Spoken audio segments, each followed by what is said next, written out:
राजस्थान में बिल्कुल लगना चाहिए, क्योंकि अशोक गहलोत जी तो खुद आना नहीं चाह रहे, अपने बेटे वैभव को लेकर आना चाह रहे हैं, क्योंकि उन्हें मालूम है अशोक गहलोत जी यहां पर आ ही नहीं पाएंगे, क्योंकि वो सिर्फ और सिर्फ अपने लिए काम करते हैं। और जो प्रधान सेवक है उन्होंने राजस्थान में कितना काम किया है, वो सिर्फ प्रधानमंत्री नहीं, उन्होंने कहा है अगर डेवलप्ड कंट्री चाहिए, डेवलप्ड भारत चाहिए, तो मैं हर एक स्टेट में काम करूंगा। उन सब के लिए उन्होंने प्रोजेक्ट जी आगे आइए जी, बोलिए।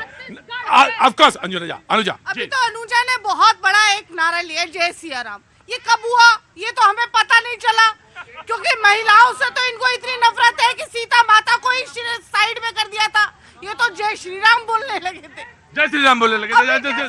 अरे कोई बात नहीं, आराम से बहुत मुझे बड़ी खुशी हुई कि अनुजा ने जय सिया राम बोला और सीता माता को महत्व दिया जिसकी वो हकदार है। और दूसरी बात ये कह रहे हैं कि हम बोलते हैं मेजॉरिटी से बोलते हैं। अरे आप तो बोल ही रहे हो तब से, जब से आप 2014 से केवल बोल ही तो रहे हो। मेरी बहन बोली जय सिया राम बोली मैं, और क्या कहा इन्होंने, सीता मैया को मैंने कोने में कर दिया, कुछ ऐसे ही बोली। भूल गई। आपके अशोक गहलोत की तरह ये तो नहीं कहा कि सीता मैया बड़ी खूबसूरत है, सीता मैया ऐसी है।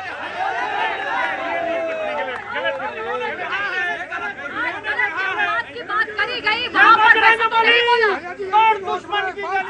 देखो भाई, कहा तो गलत, बिल्कुल गलत, लेकिन मैं अपने प्रोग्राम में किसी की भी आस्था पे ठेस नहीं हो सकती जी। युवा होनी भी नहीं चाहिए जी। क्या जी? हाँ ना बोलने देंगे। हाँ भैया बिल्कुल, हाँ नहीं बोलने देंगे जी बिल्कुल। मेरा नाम जतिन कुमार है और मैं राजस्थान से हूँ। वाह जतिन, आ गया। क्या करते हो? अभी मैं डीयू कॉलेज में हूँ। डीयू में? हाँ जी। तो वोट डालने गए थे? वोट डालने में नहीं गया था क्योंकि मेरा इंटरनल एग्जाम। हाँ तो परिवार से तो पता कर लिया। हाँ जी। अभी मैम ने सिया राम का टॉपिक उठाया। Ma'am sorry for my mistake, but Rajasthan में रेप के मामले में सबसे ऊपर है, और वहाँ के कांग्रेस सांसद बोलते हैं कि यहाँ पे रेप होगा क्योंकि ये पुरुष प्रधान देश है। उस टाइम तो मैम आपको सिया जी नहीं दिखती, और आज आपको सिया जी दिख रही है। आराम से बिल्कुल। अरे देखिए, मैंने आपसे कहा था कि आप संकट में हैं, आराम से रहिएगा जी। बन भाई एक करके दे, ठीक है। क्लैरिफिकेशन। आज मेरी बहन को औरतों के बारे में इतना दर्द है, कहती हैं हर जगह पर, प्रियंका गांधी भी बोलती आ रही हैं बेटी हो तो लड़ो। अरे राजस्थान में इतनी बच्चियों का बलात्कार हो गया, 15,000 से ऊपर, 2 लाख से ऊपर औरतों के साथ विक्टिम ऑफ क्राइम है, सेक्सुअल हैरेसमेंट है। आपने तो केस दर्ज नहीं करवाया। अशोक गहलोत जी कहते अरे ये तो जो केस है ना, ये तो गलत दर्ज करती है औरतें, क्योंकि राजस्थान मर्दों का देश है। हाँ जी। इनसे ये पूछिए कि महिलाओं का बलात्कार करने वाले जो पॉक्सो एक्ट में है, उनको तो इन्होंने गोदी में बैठा के रखा हुआ है संसद में। ब्रजभूषण शरण सिंह को, पहलवान बेटियां तो 6 महीने बैठी रही जंतर मंतर पर, वहां पर मणिपुर में आज तक नाम नहीं लिया प्रधानमंत्री जी ने, और ये करते हैं महिलाओं की बात। महिलाओं का शोषण करने वाले आपके सांसद हैं, आपके एमएलए हैं, आपके नेता हैं, और उसके बावजूद भी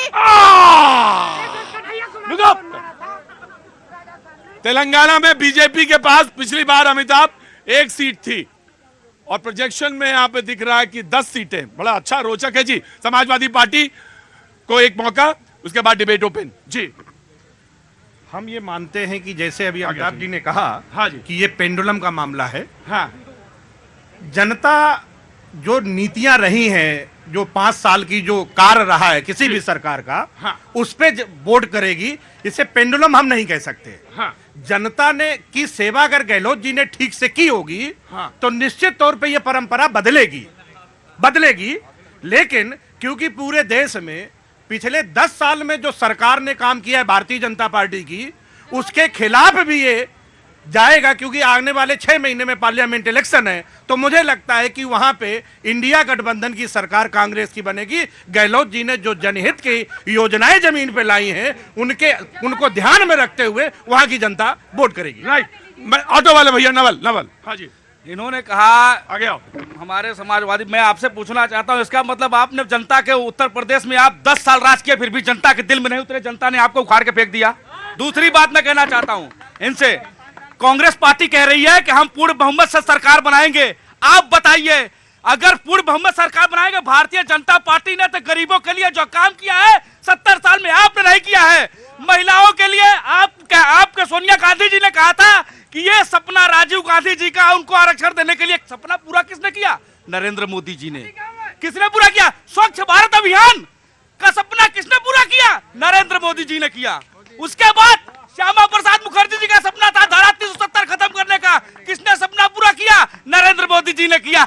उसके बाद प्रधानमंत्री आवास योजना से 14 करोड़ गरीब आदमी को प्रधानमंत्री आवास योजना से उन्हें घर मिले, वो गरीब आदमी के लिए मिला। आपने क्या दिया? ये ऑटो वाले नवल भैया हैं। कहाँ से आना हुआ आपका? Sir I am from Patna Bihar. Patna से। अरे वाह, बहुत बहुत स्वागत है आपका। क्या कर रही हैं? सर मैं मार्केटिंग फील्ड में हूँ। मार्केटिंग फील्ड में। क्या नाम है आपका? रिया पांडे। रिया पांडे। तो कैसे आना हुआ दिल्ली? यहाँ यही जॉब करती हैं? Yes sir. बहुत अच्छी। पहली बार शो में आ रही हैं? यस बहुत अच्छा, बहुत बहुत स्वागत है। और कुछ कहना चाहती हैं? सर। बोलिए। अभी महिलाओं की जो आरक्षण की बात है या सियाराम सीताराम जो भी चल रहा है वॉट हाँ। मैं मैम से कहना चाहती हूँ, मे बी कांग्रेस पार्टी को बुरा लग सकता है, हाँ। पर जब से बीजेपी आई है, बीजेपी ने सबको रिस्पेक्ट दिया है। महिलाओं का आरक्षण बीजेपी की वजह से मिला। जो 3 तलाक का मुद्दा था वो खत्म करवाया बीजेपी ने, मुस्लिम महिलाओं को अधिकार दिया। उसके बाद से जो हमारे श्रमिक भाई है उनको बीजेपी ही रेस्पेक्ट देती है। जितने हमारे वोटर्स है वो वोट दे या ना दे, अगर बीजेपी किसी राज्य में हारती भी है तो वो हो हल्ला नहीं मचाती, वोटर्स को गालियां नहीं देती है। और दूसरे पार्टी से अगर हार जाते तो पहले से हल्ला मचाना। हाँ जी, इनको लगता है हम शिखा बढ़ा के खड़े कर रखे हैं यहाँ। ना ना ना ना ना, ये इस मामले में आप निश्चित रहिए। प्रभात जी, प्रभात जी, हाँ हाँ, आप दीजिएगा, जरूर दीजिएगा। प्रभात दे दीजिएगा साथ में। हाँ, मैं आज प्रधानमंत्री जी को सुन रहा था। हाँ। उन्होंने 4 जातियों की आज बात करी है। गरीब, महिलाएं, युवा, किसान। सबसे पहले मैं युवा की बात करूंगा। प्रत्येक वर्ष 2 करोड़ रोजगार अगर मिल गए हो तो देश के युवा बताएंगे। अरे रुक जाओ भाई, अरे 2 करोड़ प्रत्येक वर्ष की बात की थी, 51,000 में आप छाती फुला के 56 इंच की घूम रहे हो। क्या बात करते हो आप? शांत रहो, बाद में जवाब दे देना, आप कोई दिक्कत नहीं, जवाब दे देना। 2 करोड़ रोजगार प्रत्येक वर्ष नहीं मिला। अगर मिला हो तो देश के युवा इस बात का जवाब 2024 में देंगे और इस बार भी स्टेट इलेक्शन में देंगे। महिलाओं की बात हुई, ठीक कहा मेरी बहन रीतू ने, ब्रिजभूषण शरण सिंह। ये महिलाएं वो महिलाएं थी जिसने देश का गौरव बढ़ाया था, मान ऊंचा किया था तिरंगे का। प्रधानमंत्री जी ने स्वयं कहा था, मैं नहीं कह रहा हूं। और वो महिलाएं यहां बैठी रही, घसीटी गई इस दिल्ली की सड़कों पे। शर्म आई थी उस वक्त हमें, जब केरोसिन डाल करके जला दिया गया हाथरस के अंदर। शर्म आई जब एक व्यक्ति मालिश करवा रहा था। कौन था वो? किस पार्टी का था? किस पद पर था? जवाब दे पाएंगी? कुलदीप सिंह सेंगर और चिन्मयानंद पे ये नहीं दे पाएंगे। मालिश वाली बात को क्लियर कर दिया करोगे। 2 लोग हैं उसमें, 2 पार्टी वाले हैं तो केजरीवाल रुको, चुपचाप। बात पूरी नहीं हुई है उनकी, बात पूरी नहीं हुई। मतलब मालिश की बात करी तो मैंने कहा दोनों बात क्लियर कर दिया करो, इधर वाले या उधर वाले। तीसरा किसान। मैं तो हैरत में पड़ गया सुन के। मैं सुन रहा था, घर में बैठा था, बड़ा गौर से सुन रहा था। प्रधानमंत्री जी का हंसता हुआ नूरानी चेहरा मुझे बहुत अच्छा लगता है, सच बता रहा हूं। मैं सुन रहा था किसान की बात। कौन बोल रहा है? वो व्यक्ति बोल रहे हैं जिनका सांसद का बेटा, मंत्री का बेटा किसानों पे थार चलाता है। वो व्यक्ति किसानों के हित की बात करे तो बिल्कुल ही शोभा नहीं देती। प्रधानमंत्री जी तब मैं आपको मानूंगा जब उस टैनी को और उसके बेटे को सजा दिलवा दो आप। 24 आने से पहले मैं मान जाऊंगा आपको, मैं आपके साथ खड़ा मिलूंगा, क्योंकि मैं किसान का बेटा हूं और किसान के साथ रहने वाला हूं। और चौथा, गरीब की बात करी है, गरीब की बात करी है। अरे गरीब तो गरीब, no no no no no no no no no. आपने गरीबी मिटाने के नाम पर अपने मित्रों का जो कल्याण करने का काम किया है और मित्र काल चलाया है ना मोदी जी, आपने गरीबी मिटा। आज प्रधानमंत्री ने 4 नाम लिए थे और कहा था कि मेरी जाति जो है या जो जाति है वो यही कि गरीब, महिला, युवा, किसान। जी Amit will respond. Of course आऊंगा जी। आप महिला की बात कर रहे थे, जलाने की। याद कीजिए, तंदूर में महिला को जलाया गया था, कांग्रेस पार्टी का नेता था। महिला पहलवान बैठी थी, प्रियंका गांधी जिन्हें लेकर के गई थी, उन पर भी महिला आरोप था, उस पर आप चुप हो जाते हैं। बेटी हूं, लड़ सकती हूं। राजस्थान में प्रियंका गांधी जी जाती नहीं है, क्या कारण है? सेलेक्टिव नैरेटिव बनाना बंद कीजिए। यही कारण है कि आप रेपिस्ट को इसलिए बोलते हैं, उसको सम्मान देते हैं, कहते हैं ये मर्द है। रेपिस्ट मर्द होता है, नपुंसक होता है, और वो नपुंसक वो सरकार होती है जो उसका बचाव करती है। कह रहे आप चुनाव की आप बात कर रहे हैं, आइए आगे आ जाइए। आ रहा हूँ अनुजा, आ रहा हूँ, मैं सुनूंगा जी। चुनावी सर्वे की बात करती है बीजेपी। मैकेनिकल इंजीनियर की उस स्टूडेंट की तरह हो गई है जिसको जब डेट आ जाता है ना तब ये लोग तैयारी करना शुरू करते हैं। Congress, BJP BJP. इसी कारण से मध्य प्रदेश में आज जो स्थिति डुंगमुंग है, अरे राजस्थान और मध्य प्रदेश ने चुनाव की घोषणा के साथ इतनी योजनाएं लगा दी, दोनों सरकारों ने बोरिया खोल दिया। 4.5 साल आप बैठे रहे थे, क्यों नहीं किया था मध्य प्रदेश की सरकार ने, क्यों नहीं की राजस्थान सरकार ने? खैर चुनाव परिणाम जो मैंने देखा है, मैं भी गया हुआ था, छत्तीसगढ़ में सीएम का जो पीआर था इतना बढ़िया पीआर था कि बीजेपी वहां 4.5 वर्षों तक सोई रही, कोई काम नहीं की, लास्ट में महादेव के सहारे पहुंच गई। महादेव भी काम करने वालों को साथ देते हैं, बीजेपी का साथ नहीं देंगे। राजस्थान में कांग्रेस की इतनी 4.5 साल कांग्रेस सरकार आपस में लड़ती रही। सचिन पायलट वो कहते थे नालायक है, वो कहते थे बुजुर्ग हो गया है, लेकिन मध्य प्रदेश में आज भी जो भी योजनाएं, लाडली बहन योजना जो चली, एक अच्छा परिणाम था। भाजपा को बढ़त है, लेकिन भाजपा आ जाए ये भी मुझे कम दिखता है। इंदिरा रसोई बोलना चाहिए था मेरे ख्याल से। आराम से पूरा विश्लेषण। नहीं है, बहुत अच्छा अमित बोला है। बोले आज अमित बहुत अच्छा, जो सही विश्लेषण करे। बिल्कुल मैं अच्छा लगा मुझे। इंदिरा रसोई भूल गया मैं, याद सिर्फ दिलवा दिया। अच्छा ठीक, very good. Shailendra ji target महापौर, एक मिनट चुपचाप खड़े रहो। मैंने सुन लिया, बहुत दूर से आए हो, पहले भी आते रहे हो, कई बार सुना है। बार बार नहीं, चुपचाप खड़े रहो, मैं आ जाऊंगा। पानी पिला दो इनको जी। जी प्रतीक जी, इसमें इतना क्यों बेचैनी है? 2.5 दिन का समय है, सब साफ हो जाएगा जो। हाँ। और 2018 में जब 3 राज्यों में जब इनकी सरकार आ गई थी, राजस्थान में, मध्य प्रदेश में, छत्तीसगढ़ में, तब भी 19 में ये बुरी तरह हार गए। तो अब तो इस तरह की परिस्थितियां बनती हुई निर्मित दिखाई देती हैं कि ये जो है राजस्थान भी इनके हाथ से खिसकता दिखाई दे रहा है, और मध्य प्रदेश में भी जिस तरह की रिपोर्ट्स हैं वहां पे बीजेपी को अपराजित मिलता दिखाई दे रहा है। क्योंकि ये क्या है कि लास्ट मोमेंट तक कांग्रेस ये मान के बैठे थी कि नहीं तो हम तो बाय डिफॉल्ट जो है हम जो है चेंज लेके आ रहे हैं, हम सरकार बना रहे हैं, लेकिन वो कहीं ना कहीं उनके उलट जाता हुआ दिखाई दे रहा है।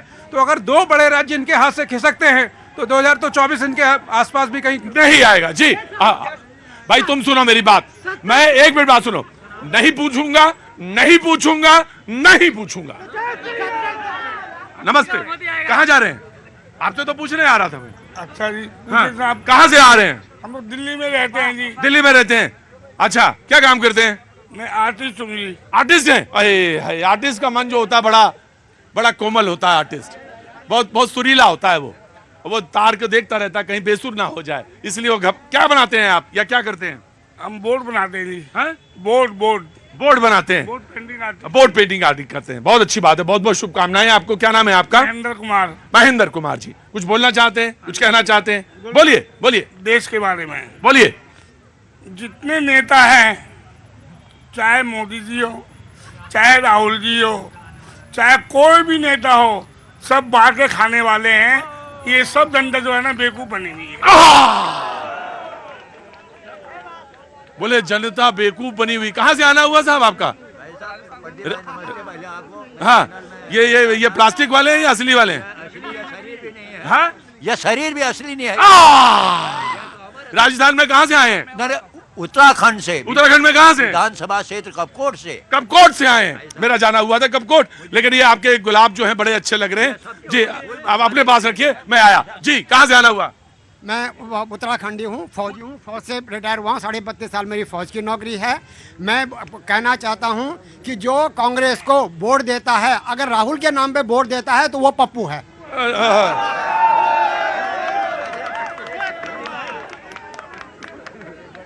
मतलब जो वोट देता जनता जो है, जनता कांग्रेस को वोट दे रही ठीक है, लेकिन राहुल के नाम पे जो वोट देता है वो पप्पू है। ना। जी। ये पप्पू को वोट देना ना, दुनिया का आज से मैं बता रहा हूँ, हमारे पास 80 साल उन्होंने वो करा राज। नहीं, एक बार बताइए, क्या नाम है आपका? अंकित चौधरी नाम है मेरा। चौधरी साहब क्या काम करते हैं? मैं एक्सिस बैंक में हूँ। एक्सिस बैंक में? नॉर्थ इंडिया देखता हूँ। नॉर्थ इंडिया देखते हैं, बड़े आदमी हैं आप। नहीं, बड़े आदमी नहीं है, आपकी तरह ही है, छोटे आदमी। अच्छा, मेरे तरह छोटे आदमी। जैसे आप बड़े आदमी, वैसे हम छोटे आदमी। नहीं, मैं चौधरी साहब ये कह रहा हूँ कि मेरी तो हिम्मत नहीं होती कि शाम ढलते ही जरा थोड़ा सा मूड बना लिया जाए, इसलिए कहा था तबीयत आपकी अच्छी लग रही है, क्योंकि मेरे पास ये नाक मेरी बड़ी तेज है, इसलिए मैंने कहा था, क्योंकि मैं तो वास्तव में छोटा आदमी हूँ, लेकिन चौधरी साहब आपको जो शाम ढलते ही थोड़ा सा मूड बन जाता है ना, वो महक यहाँ तक आती है। जी आया जनाब, क्या नाम है साहब? पंकज जी, कहाँ क्या काम करते हैं? मैं एमलिव, एक मिनट रुकिए जी, क्या काम करते हैं बाबू? मैं एमलिव कर रहा हूँ दिल्ली यूनिवर्सिटी से। डिलीट एमलिव, मास्टर इन लाइब्रेरी से। मास्टर इन लाइब्रेरी साइंस, बहुत बहुत बहुत महत्वपूर्ण है। आगे आइए, बहुत कम लोग मिलते हैं मुझे लाइब्रेरी साइंस वाले। बहुत बहुत शुक्रिया। कुछ कहना, कहाँ के रहने वाले हैं? मैं दिल्ली का हूँ। दिल्ली के हैं, कुछ कहना चाहते हैं? हाँ जी, हाँ जी, हाँ बोलिए बोलिए। जैसे मैंने एनालाइज किया है, बीजेपी आ रही है। बीजेपी आ रही है 24 में कि अभी इन 5 में? इनमें मध्य प्रदेश में तो आ ही रही है, क्योंकि मध्य प्रदेश में बीजेपी आ रही है। महाकाल कॉरिडोर ये सब काम किया, क्योंकि 5-6 जगह बहुत साफ हो चुकी है। अच्छा, और कांग्रेस राजस्थान में? राजस्थान में भी बीजेपी आ रही है। राजस्थान में भी आ रही है। और छत्तीसगढ़ में? छत्तीसगढ़ में 75-30 है। 75-30 है, कुछ कह नहीं सकते। 75 और 25 है। हाँ जी, हाँ, 75-25 होगा ना? हाँ जी, हाँ जी। लाइब्रेरी साइंस में कौन किताबें पढ़ रहे हैं आजकल आप?